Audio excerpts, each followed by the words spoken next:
Assalamualaikum warahmatullahi wabarakatuh. Dipun tepangaken kula Dona Ardona Melandika saged dipun timbal Dona saking PBJ 2021. Badhe maosaken cerkak Buta Cakil. Cerita wiwit saking Bardan arep duwe gawe, ngemantu anake wadon barep, murih katon regeng dheweke arep nanggap wayang kulit sawengi natas lan kudu ana perange Buta Cakil. Pepinginane sing kaya ngono kuwi mesti wae ana alesane. Ora mung waton bisa nanggap lan bayar. Nanging kegawa rasa seje sing tansah silih ungkih njejaki dandanane lan ora bisa diendani, kudu dituruti. Pepinginane sing arep nanggap wayang kulit lan kudu ana perange Buta Cakil manut anggepane Bardan mujudake pepinginan sing lumrah, ora nganeh-anehi, ora neka-neka, awit manut pangrasane. Jagating pakliran saiki wis ngalami owah-owahan sing sadengan papan nalika ana pagelaran wayang Purwa sing jenenge Buta Cakil wis arang kocap. Mbuh apa alesane para dalang arang ngepyakake Buta Cakil ing pagelirane angel dingerteni. Tundone Buta Cakil dadi kesilep ora ditepungi wong akeh. Kanyatan kaya ngono cetok adoh sungsate karo puluhan taun kepungkur. Ora mung wong tuwa, bocah-bocah jaman biyen racake luwih ngerti Buta Cakil katimbang paraga wayang kang liyane, kayata para dewa, raja, begawan utawa satriya lelana lan sak piturute. Geneya bisa kaya mangkono. Mbok menawa wae krana karepe Buta Cakil dikepyakake prasasat ing saben-saben pakeliran kanthi lakon apa wae kiprahe Buta Cakil mesti anane. Kiprahe Buta Cakil sing banjur perang tanding musuh satriya lelana lan wekasaning mati ing jaman biyen nyatane uga tansah diarep-arep dening para penonton. Jengklekane Buta Cakil ing pakeliran kaya-kaya duwe daya tarik mirunggan. Ora komplit rasane nonton wayang kulit yen tanpa perang kembang. Perange Buta Cakil mungsuh satriya lelana. Kepara malah perang kembang mau sejatine uga bisa kanggo ngukur kaprigelane para dalang anggone olah sabet wayang. Mas, apa rabine genduk mengko sida arep nanggap wayang kulit? Tembunge Ratri sakwise nyeleh kopi panas sak gelas ing meja lan saiki lungguh ing sandinge Bardan. Bojone, ya kena sida, kudu apa kowe lali sakwise awake dhewe rabi yen aku rak duwe uni, besok yen ngrabekake anak mbarep arep dak tanggapake wayang kulit sewengi natas. Wangsule Bardan keprungu enteng. Iya, aku isih kelingan bab perkara kuwi, nanging apa malah ora gawe ribete awake dhewe yen kudu nanggap wayang kulit? Karepmu yen nanggap wayang kulit panggunge kudu amba lan ngentekke panggonan. Bardan mesem ora wangsulan. Sing wadon disawang sak tleraman, tangane banjur ngranggeh kopi sing ana ngarepe, diseruput sithik lan sisane diseleh maneh ing papane sekawit. Padha-padha aweh hiburan lho, Mas. Padha-padha aweh hiburan marang tamu. Apa ora luwih becik nanggap campursari wae? Kajaba regane luwih miring, ora ngentekake panggonan kang amba. Bardan bali mesem, sing wadon disawang. Banjur kandhane, pancen bener tembungmu kuwi. Senajan aku ora bedak-bedake jinise hiburan, nanging neting atiku tetep bakal nanggap wayang kulit. Ratri meneng ora age-age nyambungi. Anggonku arep nanggap wayang kulit kuwi wae kudu jumbuh karo kekarepanku. Kajaba milih lakon mligi ing pakeliran mengko Buta Cakil kudu metu. yen Buta Cakil ora metu trima ora sida nanggap wayang kulit. Sampeyan kuwi ana-ana wae. Wong mung Buta Cakil wae gene yo dadak kudu metu. Yen dak jlentrehake dawa ora ana enteke. Cetane uwal saka apa lan sapa Buta Cakil, aku kepengin banget nonton kiprahe. Kaya wektu-wektu kepungkur luwih-luwih nalika jaman cilikanku biyen. Metune Buta Cakil tansah diarep-arep dening para penonton. Perange Buta Cakil mungsuh satriya uga njalari mripate penonton dadi melek ombo. Ratri mung mantuk-mantuk banjur keprungu tembunge. Aku mung manut karep sampeyan. Nanging apa sampeyan ora nglenggani yen pagelaran wayang kulit saiki wis adoh sungsate karo biyen? Adoh sungsate piye?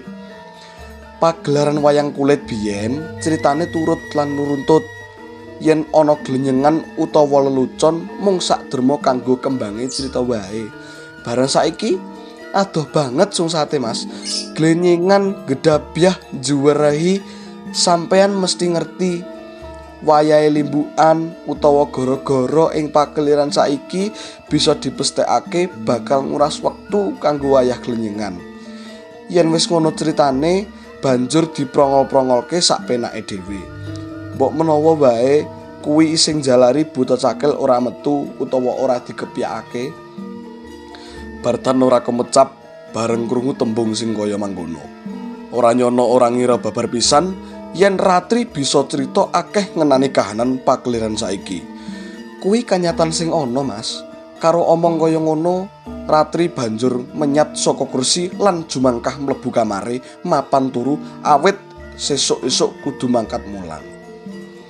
Bardan sing saiki lungguh ijen ing ruang tamu, pikirane isih kegubet karo tembung sing mentas diucapake Ratri. Bardan ngakoni pancen bener yen jagating pakeliran saiki wis ngalami owah-owahan sing bisa diunekake keblablasen. Jagating pakeliran saiki kaya-kaya mung nengenake hiburan wae sing bisa dideleng ing wayah limbukan utawa gara-gara lan racake nganti nguras wektu. Sedeng lajer lan laklu ing crita mung digarap serampangan utawa diprongol-prongol, waton intine lakon kecekel. Bartan bola-bali mesem, atine seneng banget. Anggone duwe gawe ngrabekake anake, wadon lumaku rancak lan lancar. Kajaba tamu undangan blabar sepirang-pirang. Bengi kuwi penonton ing jaban pager katon jejel riel saperlu nonton wayang kulit kanthi dalang kondang saka Solo. Mula rampung nyalami nguntapake mulihe para tamu sakwise asung juruk pamuji marang temanten sarimbit. Bardan age-age mlebu menyang kamare, satset nyopot beskap lan banjur salin klambi bathik biasa. Ora gantalan wektu banjur bali metu maneh lan lungguh ing kursi cedhak panggung wayang kulit. Amor karo sawetara tamu sing isih kepengin nutukake nonton pagelaran wayang kulit. Karo ngematake lakune pakeliran lan kadangkala diselani gleningan karo tamu sing lungguh ana cedhake, ana satumpuk rasa ayem sing ngrenggani dadane Bardan. Pepenginane nanggap wayang kulit lan kudu ana perange Buta Cakil bakal kasembatan. Awit Ki Wasis carita kancane kuliah biyen lan dalang sing bengi iki kejibyah ngepyakake pakeliran sewengi atas wis nelakake kasuguhane bakal nuruti panjaluke sing kepengin nyawang perange Buta Cakil. Bardan percaya senajan Ki Wasis carita kawit jaman kuliah nganti saiki senengane glenyengan ing babagan apa wae, nanging yen urusan pentas utawa tanggapan wayang kulit ora nate nyulayani. Minangka seniman profesional, Ki Wasis carita bisa dicekel gunem lan janjine. Ora nate gawe kuciwane sing nanggap. Ngopo dadak gawe perang Buta Cakil barang? Wong perang Buta Cakil kok metu sepisan banjur mati. Tembung Ki Wasis carita nalika Bardan teka ing omahe lan nelakake pepinginane. Kowe kuwi dadi dalang kondang kaloka ing jagat ya wis suwe. Barakanmu wis akeh sing dikijing. mestine ngerti wawane jejagatan pakliran saiki ing antarane sing katon nyolok mata ya kiprahe Buta Cakil sing wis arang ditemoni kuwi. Dalang ngendi wae akeh sing ngono. Nyengker Buta Cakil wangsulane Bardan ora gelem kalah. Yen babagan kuwi panememu ana bendere. Saiki akeh dalang sing arang ngebyakake perang kembang antarane Buta Cakil mungsuh Satriya Lelana. Alasane maneka warna. Embuh kuwi sing kentekan wektu merga gara-gara ketunggul limbukan utawa kena gara-gara utawa liyane, gene yo ngerti wae. Nanging aku kok sujana karo pepinginanmu kuwi. Aja-aja anggonmu kepengin perangake Buta Cakil kuwi mengku karep liyane. Aja golek perkara. Aku mung kepengin nyawang perange Buta Cakil. Ki Wasis carita guyu ngakak-ngakak. Aku apal karo watakmu. Dan kowe kuwi sastrawan, ya seniman lan kawit biyen senengane ngantem kena kene yen nyawang samu barang sing mbok rasa ora mungguh utawa kober ngosekake atimu. Upamane wae ing jaman saiki ya akeh Buta Cakil sing kepengin kiprah sak perlu golek mukti utawa butuh urip.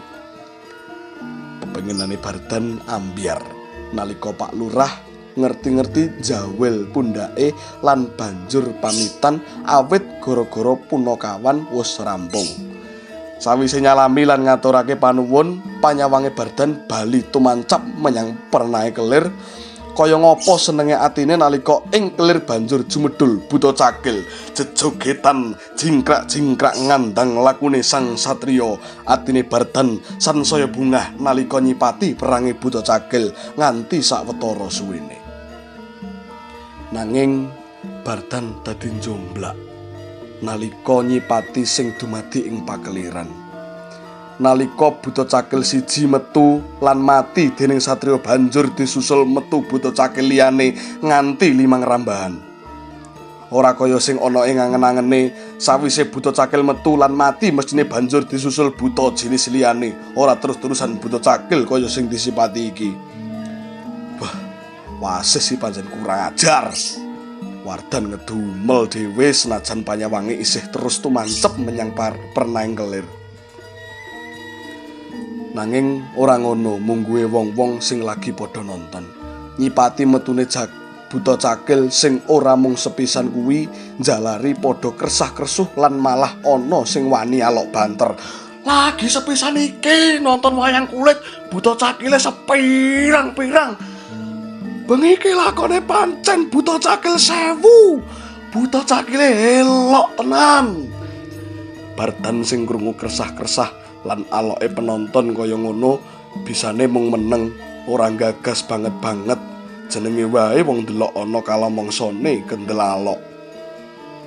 Wektune mrambat alon nanging ajeg ora krasa lakon utawa critaning pakeliran wis ndungkap rampung. Bardan bali njomblak lan ngungun kepati bareng ngerteni pakeliran dipungkasi kanthi tayunganing Buta Cakil sinartan tembung pungkasane dalang sing sajak ngregetake. Katon utawa katon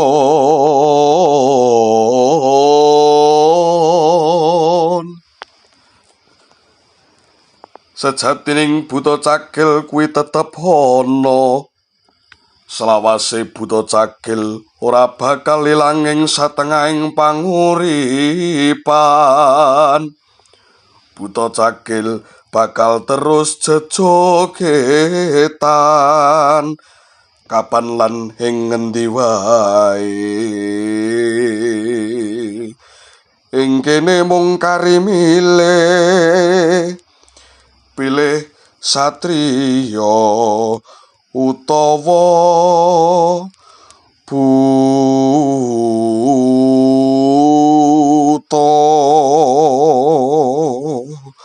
Purnagati ning Pananggelang. Matur sembah sewu nuwun Kang Narma Pepindhan.